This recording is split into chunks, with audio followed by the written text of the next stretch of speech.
Quand on a décidé de se lancer dans le projet Territoire numérique éducatif, l'idée c'était vraiment de pouvoir cibler des écoles qu'on n'avait pas l'habitude de voir, ou en tout cas des directions, des familles aussi qu'on n'avait pas l'habitude de rencontrer.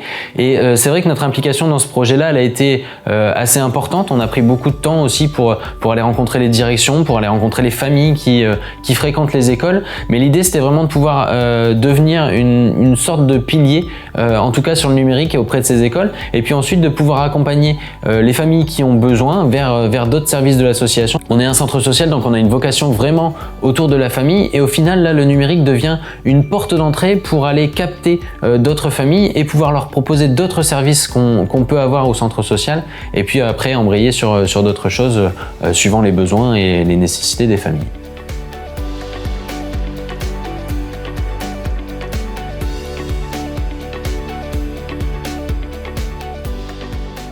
À la base, on était parti sur des ateliers très descendants pour les parents. On s'est vite rendu compte dans les écoles où on intervenait que ça fonctionnait pas, ou en tout cas qu'on n'avait pas la mobilisation qu'on espérait sur ces ateliers-là. Donc on a choisi de passer par le jeu pour attirer plus de personnes.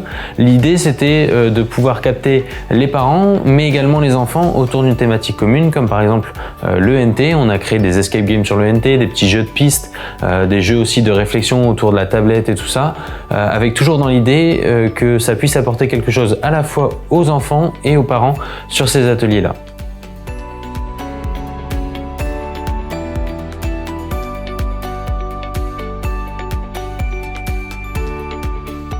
Ça nous a permis également d'aller vers les écoles vers qui on n'avait pas forcément de lien habituellement. On a l'école de quartier avec qui on travaille facilement, mais d'autres écoles de la ville, par exemple, ou des alentours de Saint-Quentin, avec lesquelles on n'avait pas l'habitude d'intervenir. Réellement, l'association est devenue référent numérique auprès des parents, et même des fois auprès des directions et des enseignants qui viennent nous solliciter quand ils ont besoin. Le projet TNE a permis aussi de faire évoluer nos actions en direction de la famille, parce qu'on ne parlait pas forcément du côté éducatif auparavant, alors que maintenant c'est quelque chose qui est devenu naturel pour les animateurs numériques, et puis même pour le référent famille, en fait, de venir inclure des petites discussions formalisées ou pas. Donc vraiment, ce projet TNE, il a permis de faire évoluer un petit peu, nous de notre côté en tant qu'association, notre manière d'aborder en tout cas l'éducatif avec les parents qu'on peut rencontrer au quotidien. Ouais.